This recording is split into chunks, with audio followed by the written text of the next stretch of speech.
All right. Once again, I am Hans. And I am Franz, and we just want to pump you up. At age 42, Arnold Schwarzenegger is so big, it takes 2 men to parody him on Saturday Night Live. Welcome to Mars. You got a lot of nerve showing your face around here. Look who's talking. He's so popular that his next picture, Total Recall, already feels like a hit, even though it won't be in theaters till summer. Melina. Melina, got to tell you something. What? I don't remember you. I don't remember us. I don't even remember me. He's so athletic, he's been named chairman of the President's Council on Physical Fitness. Basically what I'm trying to do is to make everyone aware of the importance of physical fitness. Everyone has to participate and do some physical activity, some vigorous physical activity every day for at least 20 to 30 minutes. Arnold Schwarzenegger is smart and driven. He's living testimony to the power of a strong self-image and single-minded determination. And for the chest. So my lateral pectosis? That's right, yes. And exhale on the way down. Exhale on the way down. It's enough that I'm breathing. It's a wonderful exercise. Give me 4 more. Come on. Yes. I tell you, when you go home, you can wear a bikini. You're ready for action. I'm ready for a rest. He was born in the small village of Graz, Austria in 1947. His father was the police chief. His mother worked at home, raising Arnold and his older brother. These were the post-World War II years, and life was hard. At age 15, Arnold discovered bodybuilding. He realized this was his ticket to see the world. By 1970, Arnold had made it to the top, Mr. Olympia, and he was asked to come to America to write articles on the sport. Within months, he was cast in a low-budget film called Hercules in New York. But his accent was so strong that they dubbed in another actor's voice. I've been here thousands of years. I'm tired of the same old faces. Next came an offbeat movie with Jeff Bridges called Stay Hungry. Arnold got to play someone more like himself, and the critics were impressed. I don't like being too comfortable. Once you get used to it, it's hard to give up. I'd rather stay hungry. Your muscles get a really tight feeling, like your skin is going to explode any minute. Then in 1977, Arnold starred in Pumping Iron. It just blows up and it feels different. It feels fantastic. He single-handedly proved that men who had muscles could also have brains and sex appeal. Only Arnold could turn a low-budget documentary into a star vehicle. There was something charming and charismatic about him that transcended bodybuilding. One and only Arnold Schwarzenegger. Still, it was another 5 years before his big movie break came in Conan the Barbarian. Conan, what is best in life? To crush your enemies, see them driven before you, and to hear the lamentation of their women. 2 years later, he established himself as the king of action pictures by playing a merciless robot killing machine in The Terminator.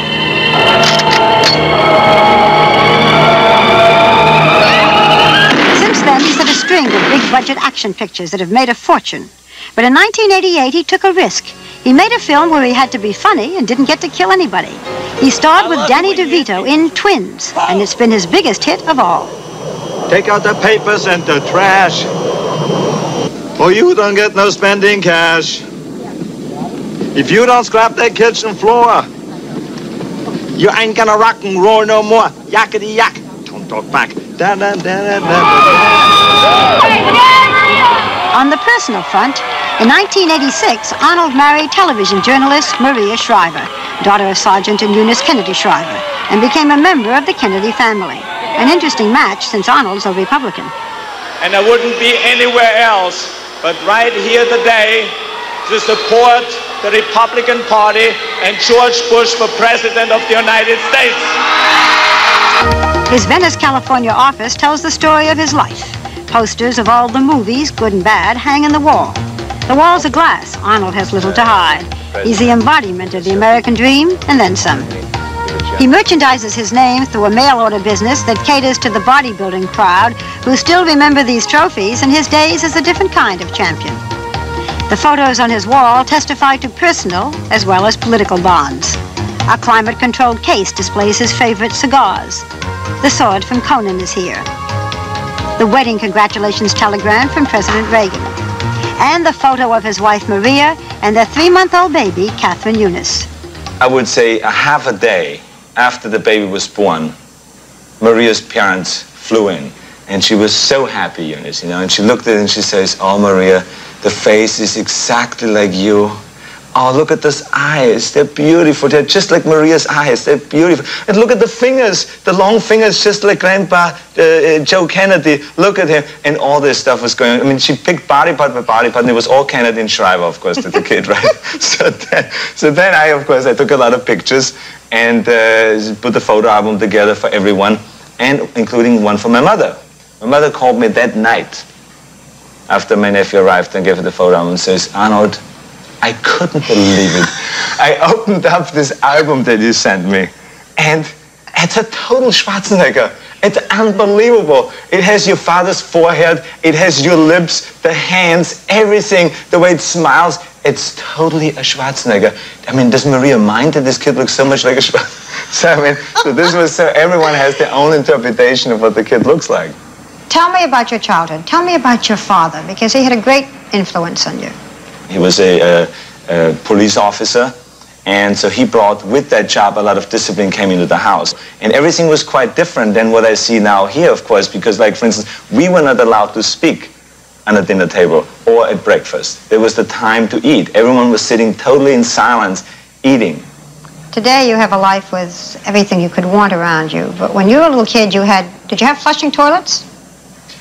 We refrigerators no. or washing machines? No, yeah. Nothing. We had nothing. I mean, we had the first refrigerator that we got in our house was when I was 14 years old.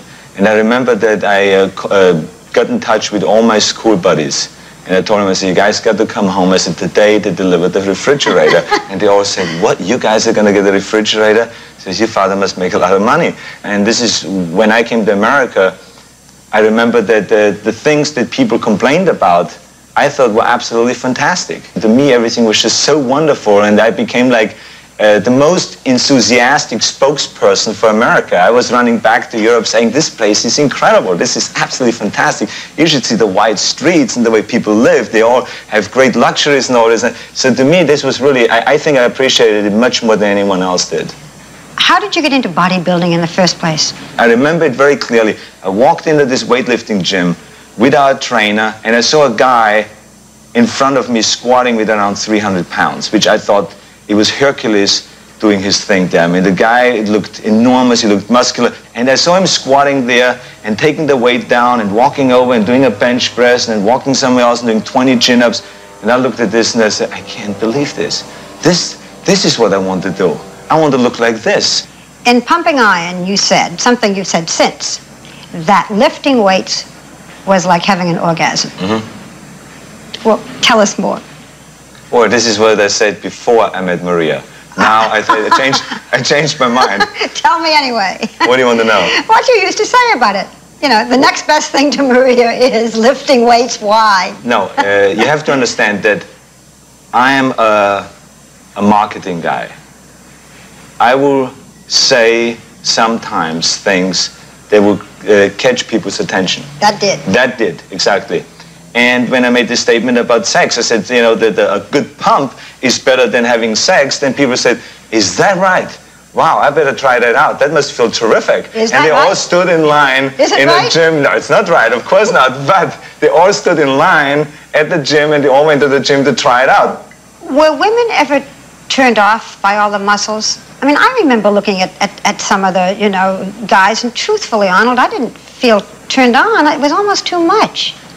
Well, first of all, I don't think that one trains for the world championships in any sport in order to turn on women. I think the bottom line is to win. I could care less what women thought of the whole thing. I didn't train for women. But did it turn them on? I never had an experience where someone walked away from me and said, this muscle's turned me off. Maybe they were scared of saying it, who knows. But I mean, a lot of women, of course, when I went out with them, said, "You know, I just want to make sure you understand that I don't like it just for your body. I mean, I love your brain." I say, "Yeah, sure, that's a good one."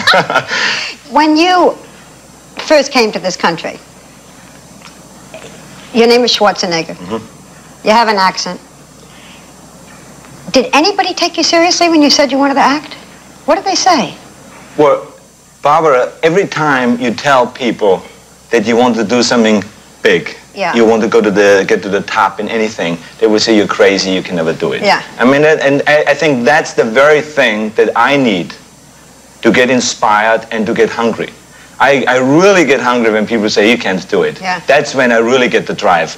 I felt, well, if this is the case, then maybe that I can use all those things and become unique. And maybe it's better to be unique because people then will remember you much more rather than being one of millions out there. And then later on, people came to me and said exactly the opposite. When I remember after the Conan movies and when I did Commando and Terminator, people came to me and said, you know, this Terminator movie would have never worked if you wouldn't have had that accent because you sounded like a robot. The Conan movies never would have worked if you wouldn't have had an accent or the body. And then the name Schwarzenegger, I mean, after people remember the name, they would never be able to forget it. What an asset, how strong. And so it all turned around. Let's talk about Maria. I've known Maria since she was a very little girl, as you know. But when you met Maria and people heard you were going to get married, again, there was this, here is this girl from an intellectual family, from the royal family, practically, of America, marrying Arnold Schwarzenegger, bodybuilder. What do they have in common? So, you tell us. I think it was just love. I remember very clearly when I met her the first night, and I saw her dancing out on the dance floor, which was at the Robert F. Kennedy tennis tournament. The night before, they always have a dance. I said, this girl is so much fun, and she's funny, and she's witty, and she's smart, and all this stuff, and she has this energy in her eyes, she really wants to live life, you know, that it came out of her face. And I just enjoyed that so much, and I wanted to get together with her then more and more, and it became like a regular kind of relationship. Here is the #1 Democratic family in the country. You are not only a Republican, but you campaigned for George Bush.